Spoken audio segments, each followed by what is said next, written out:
My family sold my house while I was on my honeymoon, so I took everything back. Before we begin the story, make sure to subscribe to our channel and never miss more incredible stories every day. My key jammed in the front door of the house I bought, but it was the stranger opening it from the inside that froze my blood. That is exactly how this absolute nightmare started.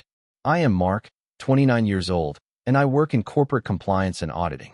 For 5 agonizing years, I saved every single spare dime I earned. While my friends were out at bars every weekend, I was working brutal overtime shifts.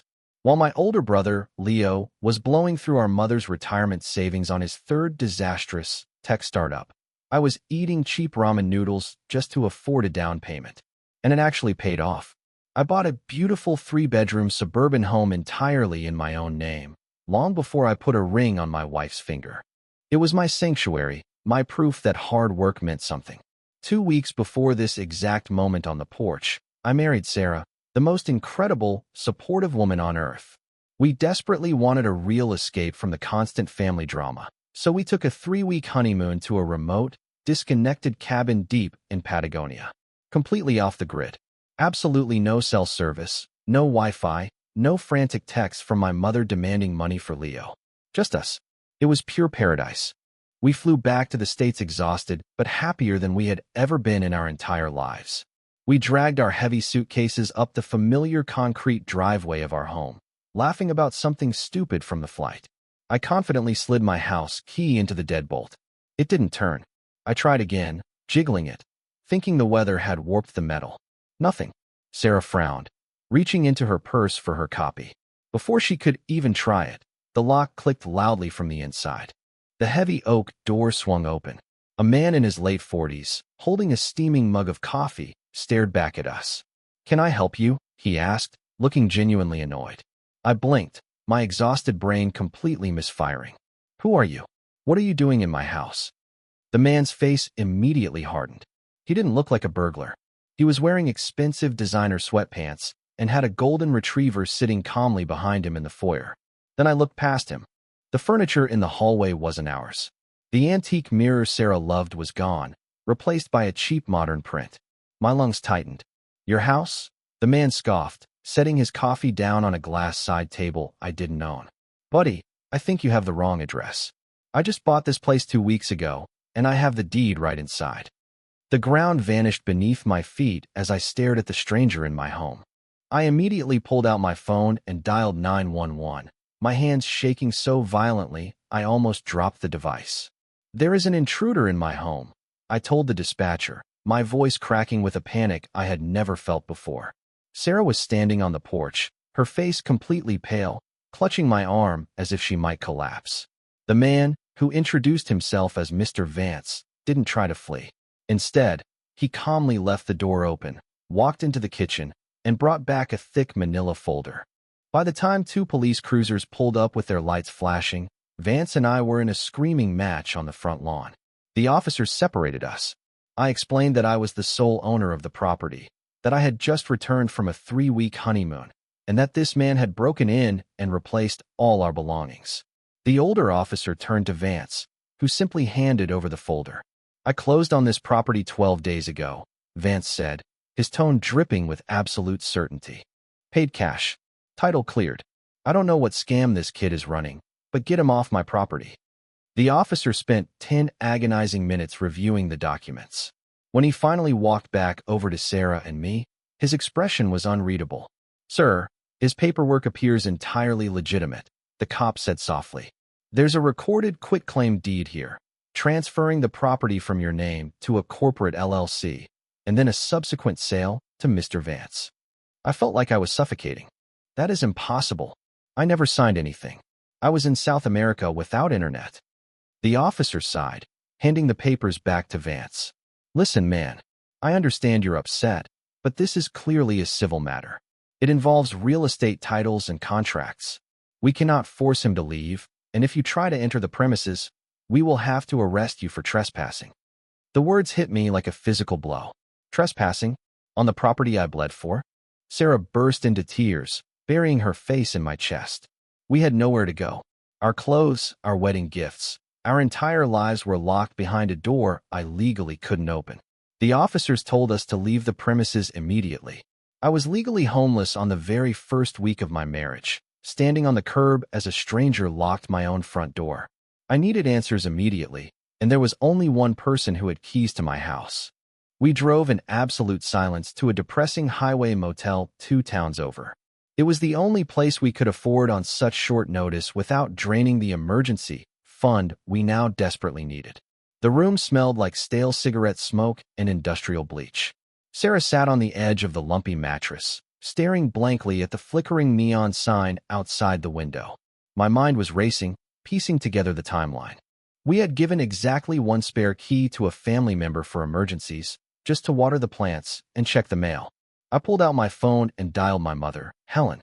She answered on the second ring, her voice sickeningly bright and cheerful. "Marky, you're back. How was the honeymoon, sweetheart?" I didn't bother with pleasantries. "Mom, why is there a man named Vance living in my house? Where's all my furniture?" There was a long, heavy pause on the line. The cheerful facade instantly dropped. When she spoke again, her voice was quiet, trembling with forced emotion. "Mark, you have to understand. We were in a terrible bind. Your brother, Leo, was in deep trouble. He needed the equity. My vision actually blurred. You sold my house. How? It's in my name." She started crying, playing the victim exactly as she always did. "He was going to lose his business, Mark. He had debts, scary debts. We had to act fast while you were away. We used a quitclaim deed. You know Leo is good with documents. It was the only way to get the cash fast enough. You're so smart and capable, you can just rent an apartment for a while. Leo needed this to survive. Family helps family, right?" The sheer audacity of her words paralyzed me. She had forged my signature, stolen my most valuable asset, and sold it to a stranger to bail out her golden child. All while I was celebrating my marriage. "Where are my things?" I managed to whisper, my voice cold and hollow. "We put them in a storage unit." She sniffled, trying to sound helpful. "I paid for the first month. I really did try to make it easy for you." I hung up the phone without another word. The betrayal was so absolute, so complete, that it didn't even feel real. My own flesh and blood had robbed me blind and expected me to just quietly accept it. I looked at my sobbing wife and promised her that my family would pay for this. I spent the entire night sitting at the flimsy motel desk, my laptop glowing in the dark as Sarah finally cried herself to sleep. If my mother thought I was just going to roll over and rent an apartment, while Leo played businessman with my stolen equity, she was severely mistaken. I work in auditing. Finding hidden paper trails is literally what I do for a living. I started digging into Leo's life. His groundbreaking tech startup was nothing but an expensive illusion. Using public records and a few favors from colleagues in the financial sector, I uncovered the horrifying reality. Leo's business hadn't just failed. It had imploded spectacularly months ago. He was drowning in massive, unpayable secret debts. And these weren't standard bank loans. He had borrowed heavily from predatory private lenders, the kind of people who break legs when you miss a payment. The timeline aligned perfectly. 2 days after Sarah and I boarded our flight to South America, a massive lien had been threatened against Leo. My mother, in her infinite, twisted devotion to her favorite son, panicked. She couldn't let her precious Leo face the consequences of his own arrogance. So, she sacrificed my entire life's work. She stole my home, sold it for quick cash, and used the proceeds to wipe Leo's slate clean. They probably assumed that, as the quiet, responsible son, I would eventually forgive them to keep the peace in the family. They severely miscalculated. As the sun began to rise over the cheap motel parking lot, casting long, grim shadows across the room, the initial shock and despair morphed into something entirely different. It turned into a cold, calculating rage. I wasn't just dealing with a toxic family dynamic anymore. I was dealing with multiple felonies. Grand theft, forgery, wire fraud. They had crossed a line from which there was absolutely no return. I closed my laptop, the screen reflecting my bloodshot eyes. I didn't want an apology. I didn't want peace. I wanted absolute, devastating justice against the people who raised me. To destroy them completely, I needed someone who understood the dark side of real estate law. The next morning, Sarah and I sat in the sterile, heavily air-conditioned office of a man named Marcus Thorne. Thorne was a bulldog real estate lawyer with a reputation for being completely ruthless. He listened in silence as I laid out the entire situation, sliding the copy of the forged quitclaim deed across his massive mahogany desk. He picked it up, inspecting the notary's stamp with a cynical squint. "This is a classic, albeit brazen, title fraud scheme," Thorne explained, his voice low and gravelly. "They used a quitclaim deed to bypass the usual title checks, transferring the property from your name to a dummy LLC controlled by your brother. Then, they immediately flipped the property to a cash buyer, Mr. Vance, below market value for a quick close." Sarah squeezed my hand. "But it's completely fake. Mark didn't sign it. We were in another country. Can't we just show them our passports and get the house back?" Thorne sighed, leaning back in his leather chair. "It's an uphill battle. Title companies insure against this, but proving your own mother and brother orchestrated the forgery is incredibly messy. The burden of proof is heavily on us. They could claim you gave verbal authorization, or that you signed it before you left, and just have buyer's remorse." My jaw tightened. "So what do we do? Just let them get away with stealing hundreds of thousands of dollars?" "Absolutely not," Thorne replied, a predatory smirk touching his lips. "But we don't go to the police yet. If we jump the gun, they will lawyer up, hide the remaining cash, and tie us up in civil court for 5 years. We need to build a flawless, airtight trap. We need to find the weak link in their chain before they even know we're hunting them." He tapped a thick finger against the fraudulent document. "And I guarantee you, the weakest link is the person who legally verified this fake signature. Notaries don't just stamp things blindly without a very specific reason. We had to track down the corrupt notary who sold their soul to my mother. Finding the notary wasn't exactly difficult, but getting them to talk would require leverage. Her name was Brenda, and she operated out of a depressing, fluorescent-lit tax prep office tucked away in a dying strip mall. Thorne had done some digging and discovered this wasn't Brenda's first brush with questionable paperwork. She had 2 previous complaints filed against her for improperly verifying identities, though she had narrowly avoided losing her license. She was desperate, sloppy, and clearly willing to bend the rules for a quick payout. For 3 days, I staked out her office from my parked car across the lot, surviving on gas station coffee and sheer adrenaline. I watched her routines, noting how panicked she looked every time a police cruiser happened to drive past the mall. On the 4th afternoon, I finally saw my opening. She was locking up the office early, looking nervously over her shoulder. I stepped out of my car and intercepted her before she could reach her rusted sedan. "Brenda," I said, keeping my voice perfectly calm and level. She jumped, clutching her purse to her chest. "Who are you? The office is closed." I pulled a folded copy of the forged quitclaim deed from my jacket pocket and held it up. "My name is Mark. I believe you verified my signature on this document 3 weeks ago. The problem is, I was in South America on the exact day you supposedly checked my ID." All the color instantly drained from her face. Her eyes darted wildly around the empty parking lot, looking for an escape route that didn't exist. I check IDs for everyone," she stammered, her voice shaking violently. "I don't know what you're talking about. If the ID was fake, that's not my fault."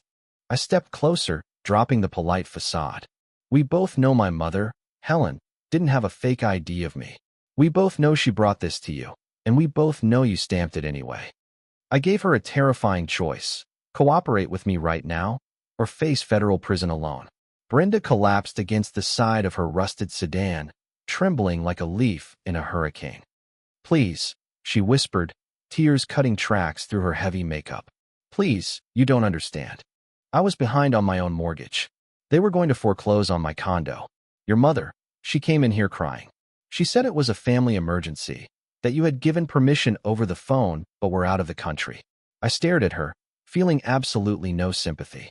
"So you committed a felony because my mother cried?" Brenda swallowed hard. "She gave me $5,000 in cash, right there on the desk. She promised me nobody would ever look closely at it. She said you were a good son and would understand once you got back." I pulled out my phone and hit the record button on my voice memo app, holding it clearly between us. "Say it again, Brenda. On the record. Tell me exactly how much Helen paid you to forge the notary stamp on my property deed." She hesitated, looking at the glowing red circle on the screen, knowing that speaking into it would seal her fate. "If I confess to this, I lose my license. I lose my livelihood." I leaned in closer. "If you don't confess right now, My lawyer is taking this directly to the district attorney, and you will lose 5 to 10 years of your freedom.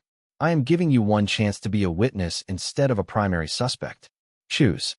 Brenda broke completely, sobbing into her hands. She confessed to everything on tape. She detailed the exact time my mother and brother came into the shop, the envelope of cash, and the precise lies they told her.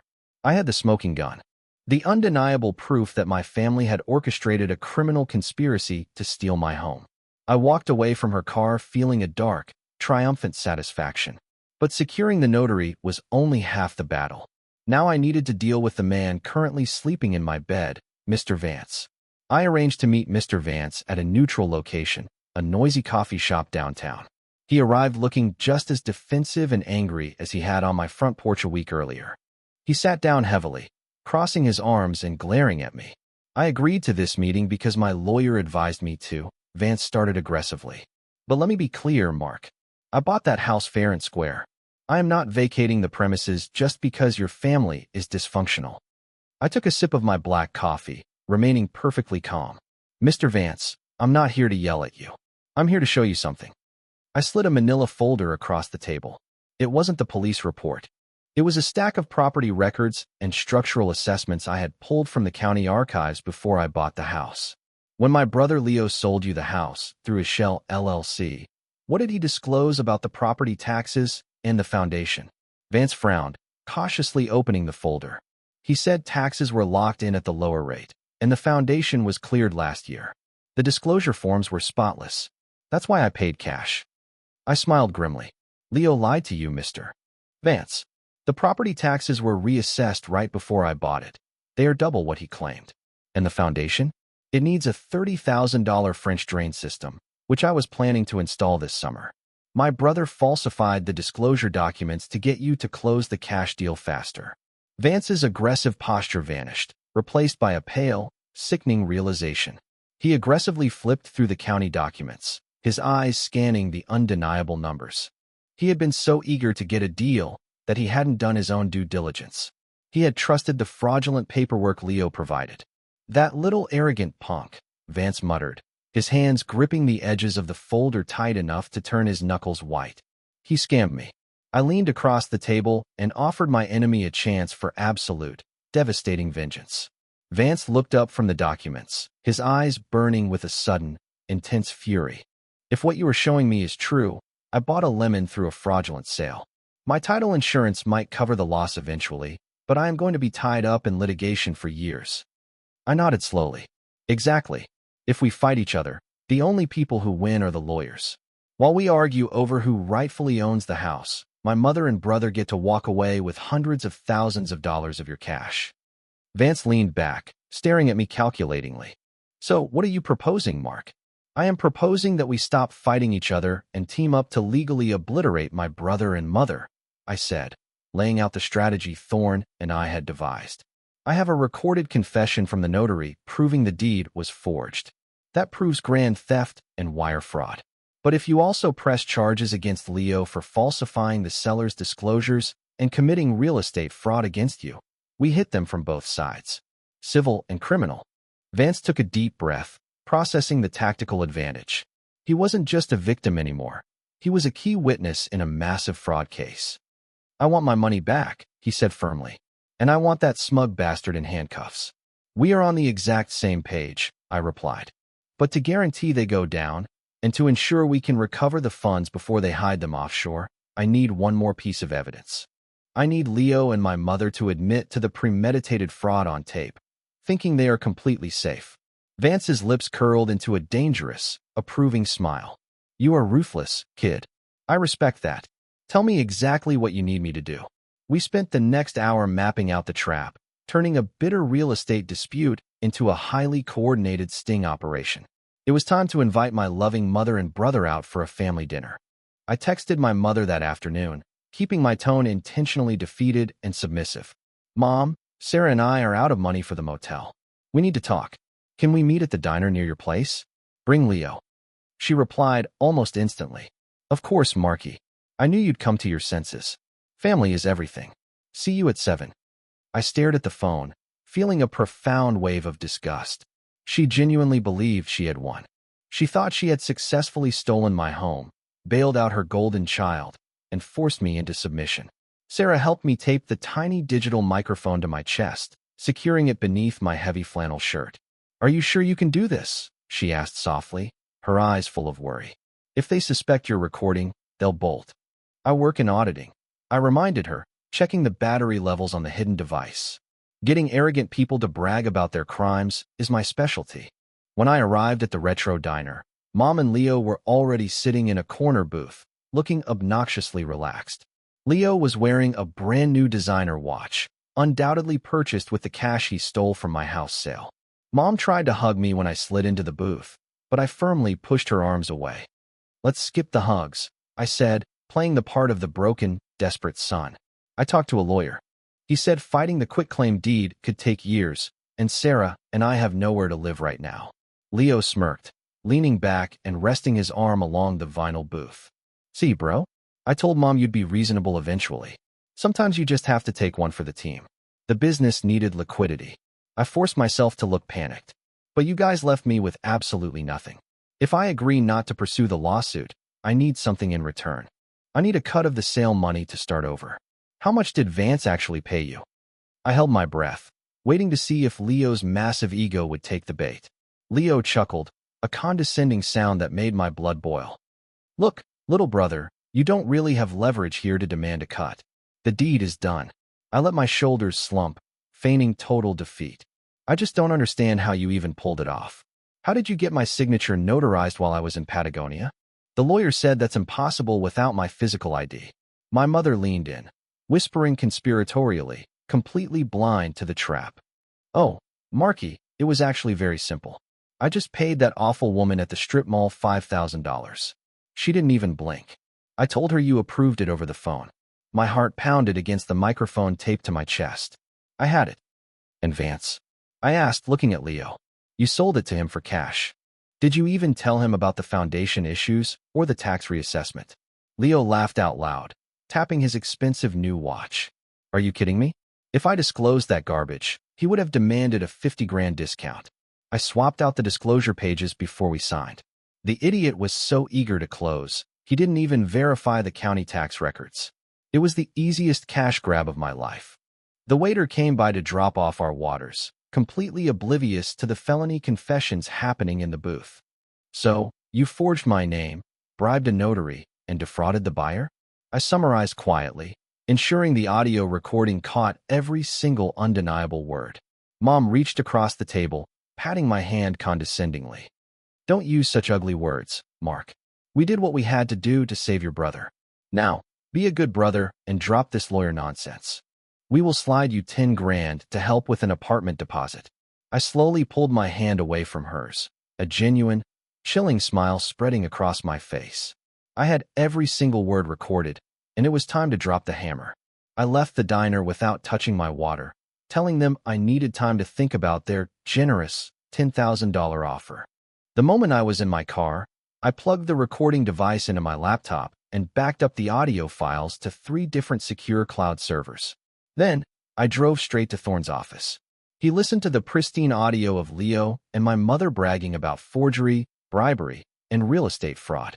Thorne actually laughed out loud, a booming sound that echoed in the dark office. "They literally wrapped themselves in a bow and handed you the scissors," he said, shaking his head. "This is a prosecutor's absolute dream." But before we went to the police, I had one more specialized task to complete. With my background in corporate compliance, I knew exactly how financial institutions reacted to sudden, massive liabilities. I gathered all the evidence of Leo's failing business, his hidden debts, and the fraudulent cash injection from the house sale. Early the next morning, I compiled a meticulous, anonymous whistleblower report. I sent it directly to the IRS Criminal Investigation Division and the State Franchise Tax Board, detailing Leo's offshore accounts, his business fraud, and the sudden, suspicious influx of untaxed cash he used to pay off illegal loans. I knew the bureaucracy usually moved slowly, but when you flag a potential $1 million tax evasion scheme involving wire fraud, algorithms immediately freeze everything to prevent capital flight. I wanted to ensure that when the police finally kicked down their doors, Leo and my mother wouldn't have a single penny left to hire a decent defense attorney. They had taken my financial security, so I was going to absolutely obliterate theirs. I sat in the motel room with Sarah, watching the clock on my phone tick away, knowing that invisible digital walls were rapidly closing in on my completely oblivious family. The financial trap was fully set. Now we just had to watch them panic. The panic started exactly 24 hours later. I was sitting in the motel room, reviewing documents with Sarah, when my phone began vibrating violently. It was my mother. I ignored the first 3 calls, letting them go to voicemail to build her anxiety. When I finally answered the 4th attempt, her voice wasn't condescending or cheerful anymore. It was shrill, completely unhinged terror. Mark, answer me. Something is wrong. She screamed into the receiver. What's wrong, Mom? Did the bank not clear your fake check? I asked coldly. My accounts. Everything is frozen. She hyperventilated. I went to transfer the rest of the house money to Leo to pay his final investors, and the teller told me federal holds were placed on all my accounts, even my retirement fund. They wouldn't tell me anything. Leo's business accounts are locked too. I leaned back in my cheap plastic chair, savoring the absolute desperation in her voice. Wow, that sounds like a serious problem, Mom. Usually, federal holds only happen when the IRS or the state suspects massive financial fraud or money laundering. There was a dead silence on the line. I could practically hear the gears grinding in her head as the arrogant facade violently crumbled. Mark, what did you do? She whispered, the realization finally dawning on her. I didn't do anything, Mom. I just went on my honeymoon, I replied smoothly. You and Leo are the ones who committed grand theft, forged a federal document, bribed a notary, and defrauded a cash buyer. I guess the digital trail finally caught up with you. You little bastard. Leo suddenly yelled, clearly having snatched the phone from her hand. I will kill you. I will tear you apart. I smiled, looking out the motel window. You can't afford a taxi to get here, Leo? Your money is gone. I hung up the phone just as Thorne texted me that the warrants were signed. I wanted to be there to see it. Thorne pulled some strings with his contacts at the precinct, ensuring we were discreetly parked across the street from my mother's suburban home when the hammer finally fell. It was a crisp Tuesday morning. Mr. Vance was sitting in the back seat of my car, looking incredibly vindicated. We watched silently as 3 unmarked police sedans aggressively pulled into my mother's meticulously manicured driveway. 4 detectives in tactical vests stepped out and marched right up to the front door. They didn't knock politely.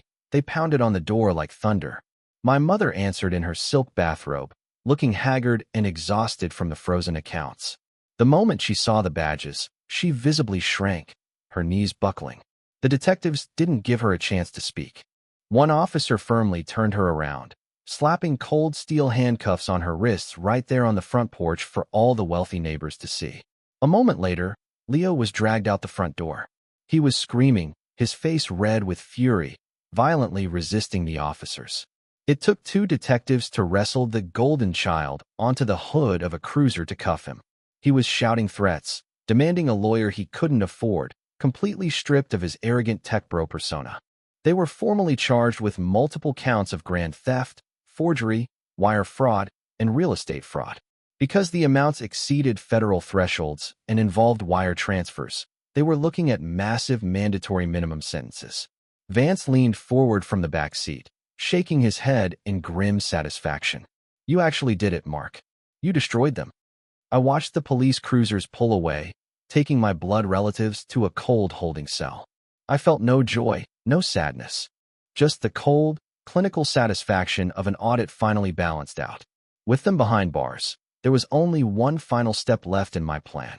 The legal untangling took another 3 months.